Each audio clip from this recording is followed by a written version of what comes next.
Bahkan aku nengok orang yang ikut budaya Batak, yang ikut pesta-pesta adat, ini orang kok kolot kali.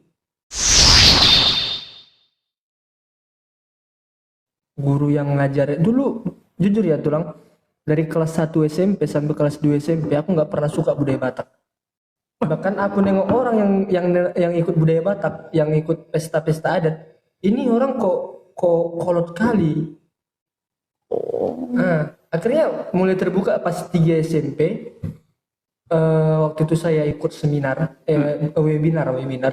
Waktu itu COVID, ikut webinar, akhirnya jumpa. Beliau bilang gini, kau itu mantap, kau itu keren. Karena waktu itu aku bertanya tentang bagaimana cara kita menjaga pustaka itu dengan baik dan bagaimana cara pengaplikasiannya kepada anak muda.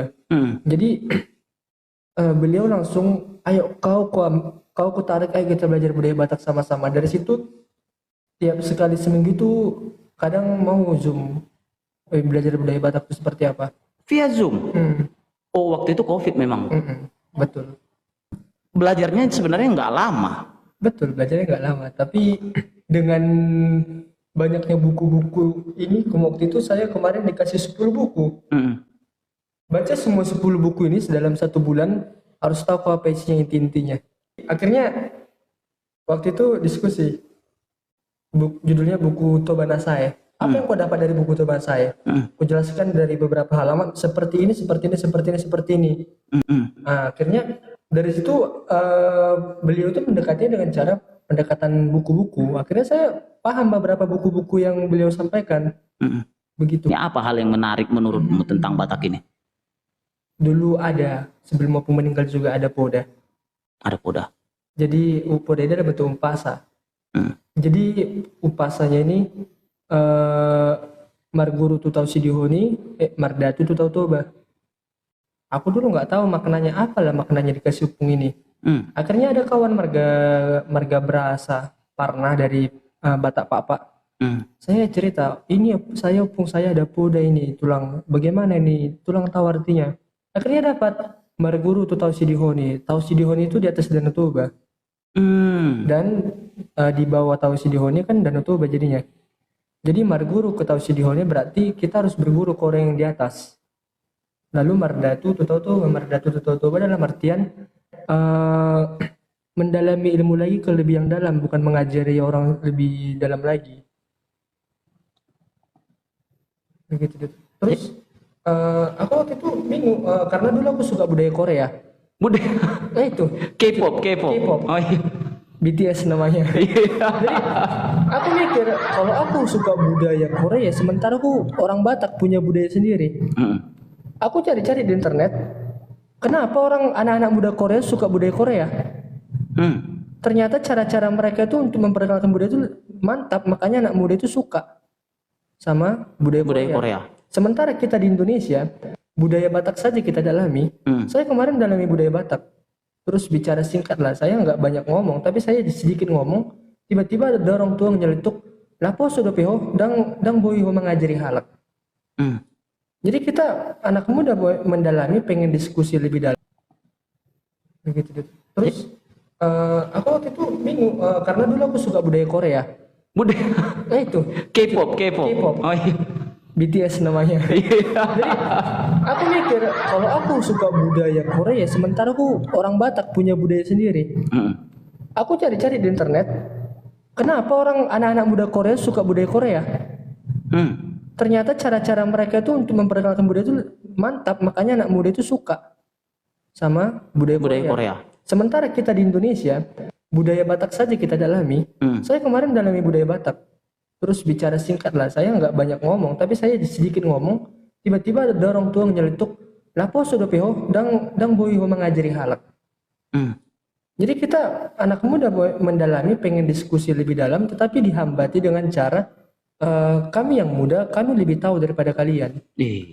Itu dia kesalahan orang Indonesia. Sementara kalau saya kemarin nengok di Korea, anak muda Korea belajar ke suatu tempat, mereka mendirikan sanggar sendiri tanpa bantuan orang tua, lalu orang tua datang ke sanggar itu memberitahu bagaimana cara berbudaya dengan baik.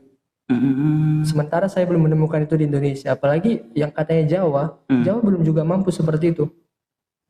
Iya juga ya. Makanya penggemar K-pop terbesar pun di Pulau Jawa. Bahkan kita sering tengok budaya Korea sering ditampilkan dalam lagu-lagu K-pop. Oh iya juga ya. Sementara dalam lagu Batak jarang kan? Kayak mana mau masukkan budaya Batak ke lagu Batak? Ikon mata di tengah kohelek mi lagunya. Gak mungkin budaya Batak Oh dimasukkan. iya. Eh, jadi lagu itu mempengaruhi. Jadi sebenarnya lagu-lagu yang sekarang itu banyak bertema cinta, hamatean. Tapi sekali dia buat lagu tentang adat Batak, mainstream. Gitu kan. Enggak kenapa enggak seenak lagu-lagu yang ciptakan mereka dalam tema cinta kan gitu. Nah itu dia. Makanya kalau lagu lama jauh lebih enak daripada lagu-lagu sekarang.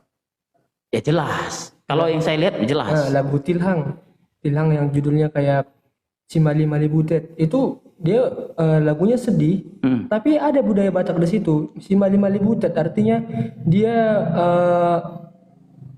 dia Marinang Panoroni, tetapi budaya Batak itu nampak kayak bahwasanya dulu kalau kita Marinang Panoroni itu kita memang gak kayak diacuhkan sama keluarga. Sama kayak lagu Nahum Sitomorang, Nahina Libak Kudu, ditinggalkan Pariban lalu karena Paribannya nggak mau sama dia, akhirnya dia menduda sampai mati. Iya. Jadi nampak budaya Batak itu dipadukan dalam lagu. Sementara sekarang ikon mate di tanganku halek mi. Ada budaya Batak itu membunuh orang. Ada nih pernah kawan nanya jalur apa? Oh, masuk sastra Batak jalur prestasi. Jadi apa yang mau kau cari di sastra Batak? Apakah ada yang pengen kau ketahui atau ada memang tujuanmu saat lulus nanti? Oh, untuk itu.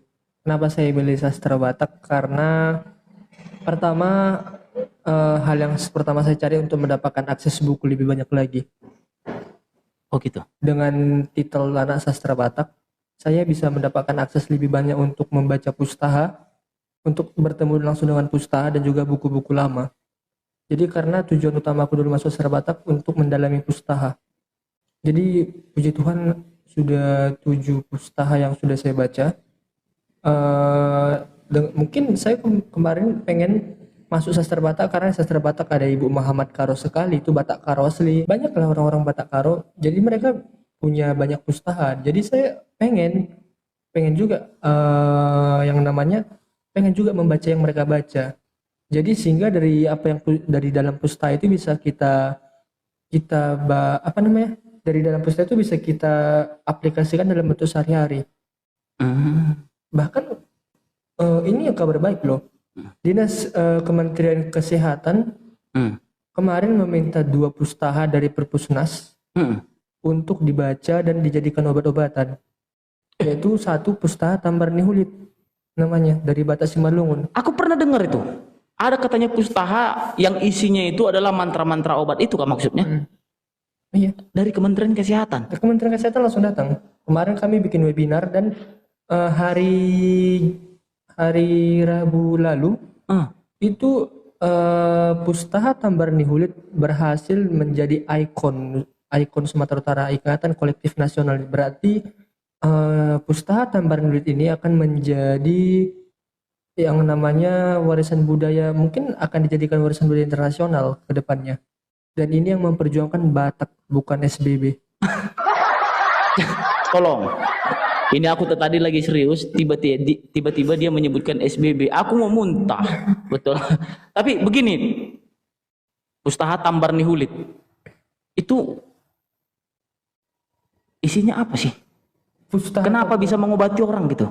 Pustaha Tambar Nihulit ini namanya memang pustaha Tambar Nihulit, tetapi ada 21 penyakit yang di dalamnya dan bagaimana cara pengobatannya, bagaimana cara apanya.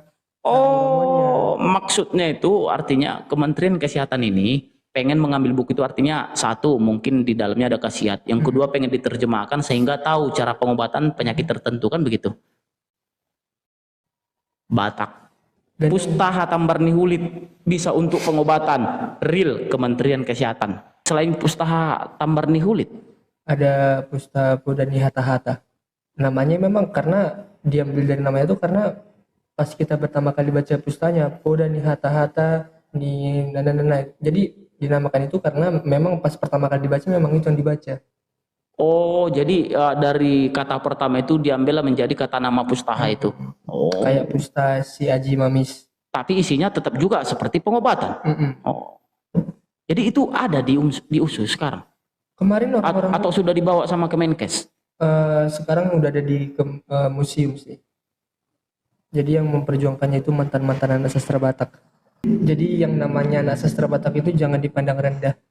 Ada Bang Uji Nababan yang bisa keliling dunia, ada dosen luar negeri, Tulang Robek Sibarani, dan mungkin Haryanto Napitulu ke depannya. Kami dengar orang Batak kanibal. Iya. Batak kanibal. Kalau itu, ya aku pernah dengar. Yang mencatat itu Marco Polo, Niccolo De Conti, lalu Ida P. Viver. Tapi tahu nggak? Mereka nggak pernah jumpa sama orang Batak. Terus, kenapa bisa mereka mencatatkan itu? Mereka mendengar kata-kata orang Melayu, orang pesisir.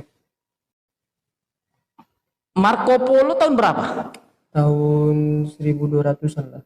1200-an. Niccolo De Conti tahun 1400-an, lalu Ida P. Viver 1600-an. Dia sudah mendengar Batak ini. Sudah. Lewat orang Melayu. Coba kalian bayangkan. Marco Polo mendengar orang Batak ini dari orang Melayu. Artinya orang Melayu sudah lebih dekat kian dari sama orang Batak, sudah saling mengenal kian. Marga Tampu Bolon sudah ada dari abad ke-6. Maksudnya? Syekh Papan Tinggi yang makamnya di Papan Tinggi, itu dari catatan-catatan dari cerita-cerita lisan keturunannya dan juga masyarakat sekitarnya, bahwasanya Syekh Papan Tinggi itu berkawan baik dengan Raja Matanyar Tapu Nabolon, Leluhur Margan Tapu Bolon, menandakan orang berarti sudah ada di abad ke-6 orang Batak itu, karena Syekh Papan Tinggi itu hidup di antara abad ke-6 menurut yang namanya Dadanu Raksa. Bayangkan saja. Di buku yang hal yang paling gak aku suka dari orang itu memang pseudohistoria, artinya menceritakan sejarah yang gak sejarah.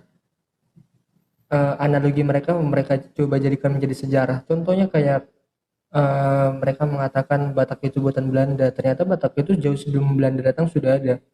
Ada rumah adat Karo di relief Candi Borobudur. Kawanku penjaga itu kutanya ada nggak relief rumah adat Karo di sana? Nggak ada.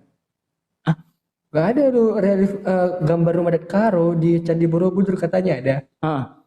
Kutanya sama kawanku. Dia bilang gitu? Iya, di Facebook. Itulah makanya.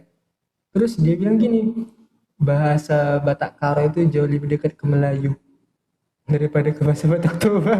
Guru Patimpus. Ya, dia akan menikah dengan Putri Raja. Boru Tarigan itu istrinya. Boru Tarigan? Bukan orang Melayu. Sebentar. Itulah dibilang Datuk Pulau Brian. Istrinya itu dari Datuk Pulau Brian, Marga Tarigan. Katanya istri Guru Patimpus itu asli Putri Raja Melayu. Oh, kalau berarti istrinya asli orang Melayu, berarti bukan orang Karo dong, pendiri Medan. Ya, Guru Patimpusnya kan Karo, Sembiring Pelawi. Ya. Kenapa bisa gitu? Tulisanku di Facebook boleh dibaca. Nama Facebookku John Stephen Isihan. Saya bilang pendiri Kota Medan bukan Guru Patimpus. Saya berani tanggung jawab. Oh, aku pernah melihat juga di TikTok bahwa orang-orang Melayu sudah melancarkan sebuah aksi bahwa Guru Patimpus itu bukan pendiri Kota Medan. Karena bayangkan saja wilayah yang dia buka itu ada di hamparan Perak. Jauh memang. Lo ke Sungai Babura, dekat USU. Pertemuan Delhi Sungai Babura, benar kan? Di dekat USU. Iya. Jauh kali kan? Bahkan patungnya itu dekat rumah mak tuaku. Dari hamparan Perak ke Sungai Babura, pertemuannya itu udah jauh kali. Bayangkan saja. Tuh, kembali dulu. Istri Guru Patimpus, ini kami kalian cemana? Menurut pemikiran nggak kita? Aku yang kupikirkan kemarin yang kubaca-baca, ternyata Guru Patimpus itu menikahi Putri Raja Melayu. Ternyata kata Siaan ini sebenarnya itu Boru Tarigan.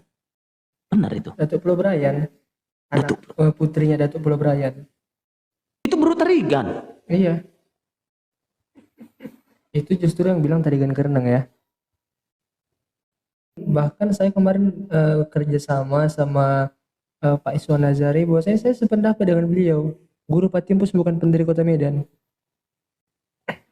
Tapi entah aku yang bodoh atau cemana. Tapi ini suatu hal yang baru untukku ini ya. Aku beranggapan dulu Guru Patimpus itu pendiri Kota Medan yang beristrikan Putri Raja Melayu. Ternyata salah besar. Budayawan Simalungun Pak Jaundaha Purbaraya Dasuha itu pernah bilang tidak ada pernah kerajaan Nagor ada di Simalungun. Budayawan itu. Gak ada. Gak ada. Kerajaan Nagor itu gak ada. Mereka mengatakan abad kelima ada kerajaan Nagor kan? Sementara sistem kerajaan itu milik agama Hindu, bukan asli peradaban Indonesia. Makanya kerajaan pertama apa di Indonesia? Kutai. Kutai Kartanegara. Nah, kerajaan Hindu pertama apa?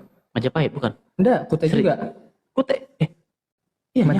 Tapi itu bukannya kerajaan Islam? Enggak, Kutai itu ada 3 masa. Ada masa pas dia jadi Hindu, ada masa pas dia jadi Buddha, ada masa dia pas jadi Islam. 3 masa dia. Oh.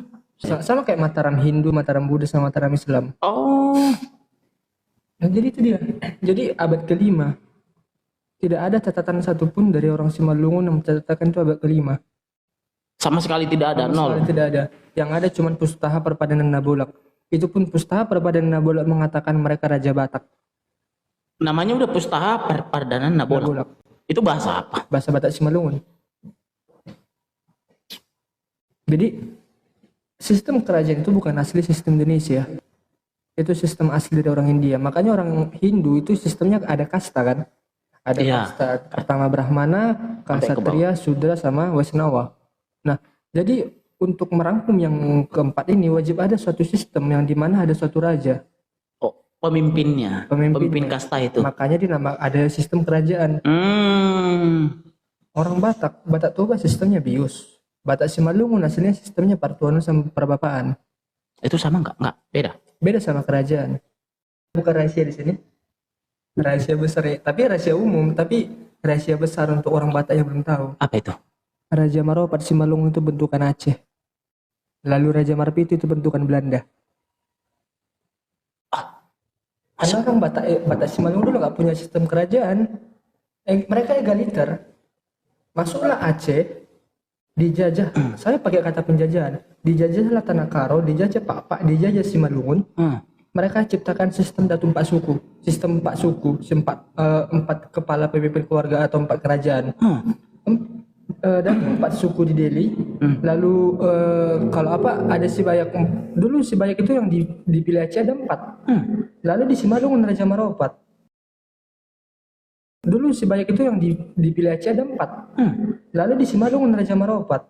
Lalu kalau di Papua dulu Pertaki 4. Lalu kalau di Gayo itu 4 juga itu dulu 4. Jadi sistem Datu 4 yang sistem 4 kerajaan itu dulu bentukan Aceh. Oh, bentukan Aceh. Dan tahu nggak, Sisingamangaraja sebagai wakilnya. Jadi makanya dulu untuk melantik Raja Simalungun itu Sisingamangaraja tugasnya. Oh, tapi makanya itu perdebatan saya kemarin dengan PMS Partuha Mojane Simalungun. Mereka mencoba menghilangkan Sisingamangaraja dari budaya Simalungun, dari sejarah Simalungun.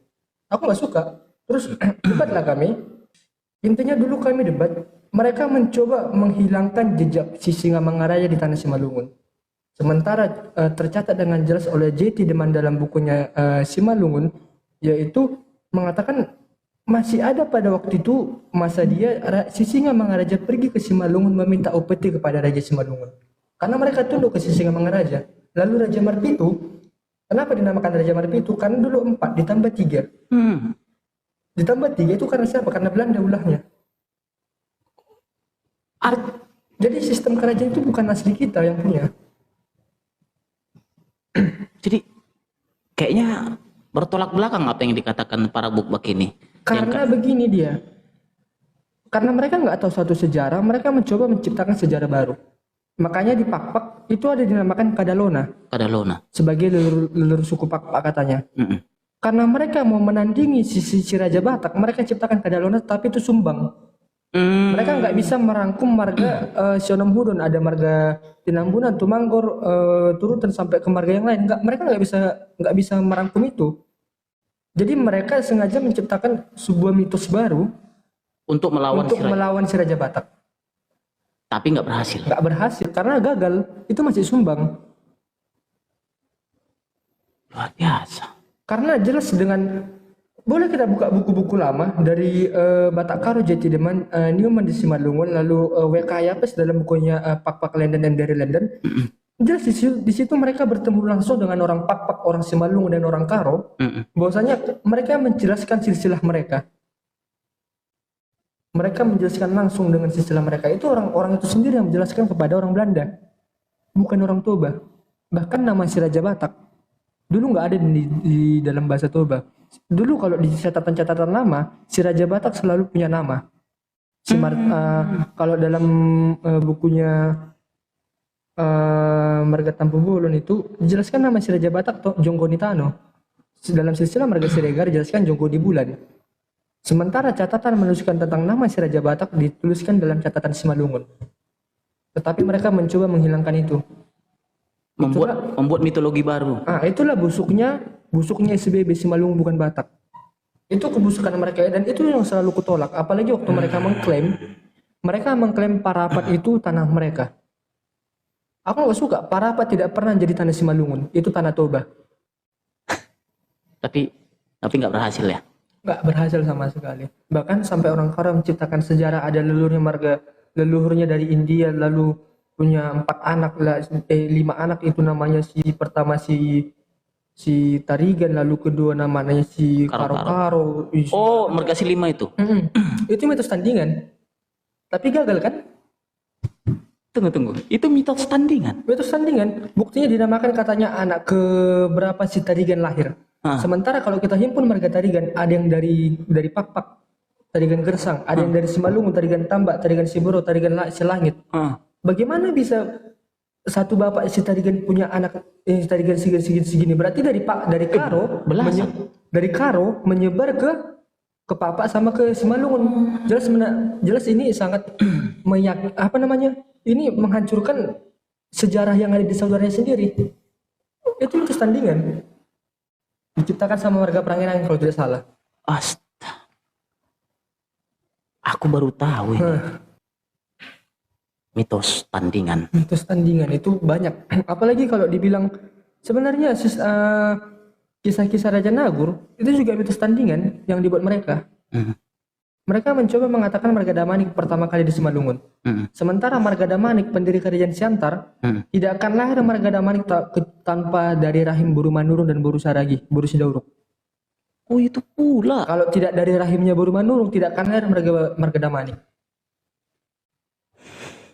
Nah, itulah mereka.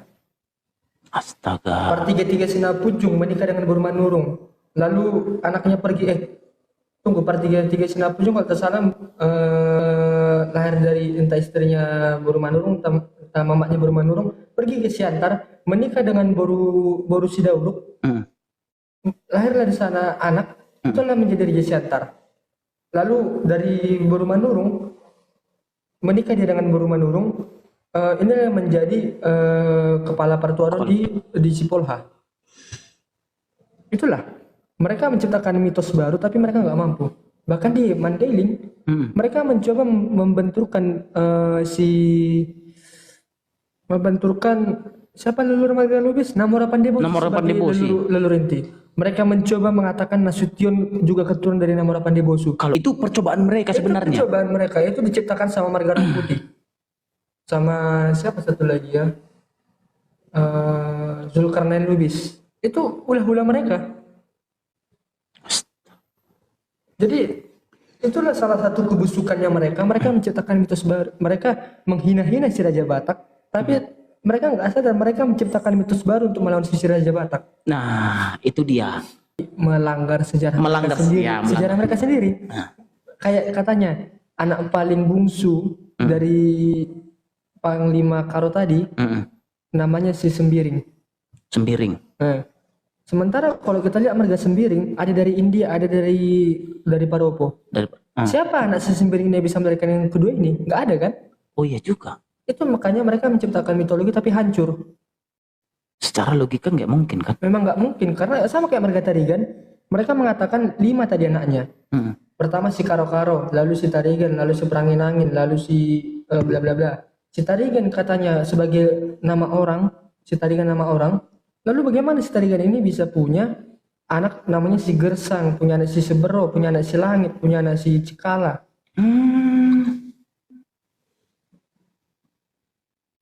Kalau kita ke ahli-ahli linguistik, yang dikatakan bahasa Batak asli itu bahasa Batak Karo, bukan bahasa Batak Toba. Karena mendekati awalnya. Jadi kan dulu kalau ahli linguistik ini percaya bahwasanya bahasa itu dulu satu pecah menjadi 5. Itu semua bahasa itu juga. Dulu orang Inggris, orang Inggris, Jerman, Belgia sama Belanda itu satu bahasa. Tapi pecah menjadi 5. Jadi 5 negara. Itu namanya evolusi bahasa. Iya. Nah, makanya banyak kesamaan antara bahasa Batak Toba dan bahasa Batak Karo. Contohnya Hali Sungsung. Hali Sungsung tahu kan tuh? Sungsung angin. Angin. Angin kan di Karo Kali Sungsung. Lalu di Karo Kali Sungsung. Kali Sungsung. Terus apa lagi yang banyak yang sama. Artinya bisa dibilang bahasa Karo inilah bahasa aslinya Batak. Dulu maksudnya kan dulu bahasa Batak satu, namanya bahasa Proto Batak. Proto Batak. Bahasa Proto Batak ini dia ada e lemah, ada e keras, yang itu semuanya ada di Batak Karo. Bahkan kosa-kosa kata protonya itu juga masih ada di Batak Karo. Contoh kayak kita sekarang, kami Batak Toba, udah jarang pakai kata borgo. Ya. Borgo kan dingin. Sementara bahasa Batak aslinya dulu dingin itu bukan ngali tapi borgo. Kami di Angkola juga pakai borgo. Borgo kan, di Toba udah nggak lagi. Wow. Cemana kalian rasa? Itulah, jadi sebenarnya kalau yang kata orang justru Batak Karo yang paling Batak asli. Aku malah jadi nangkap kawan-kawan. Ternyata yang paling Batak itu Karo. Memang betul. Itu betul. Ternyata Karo itu lebih Batak daripada yang kita kira.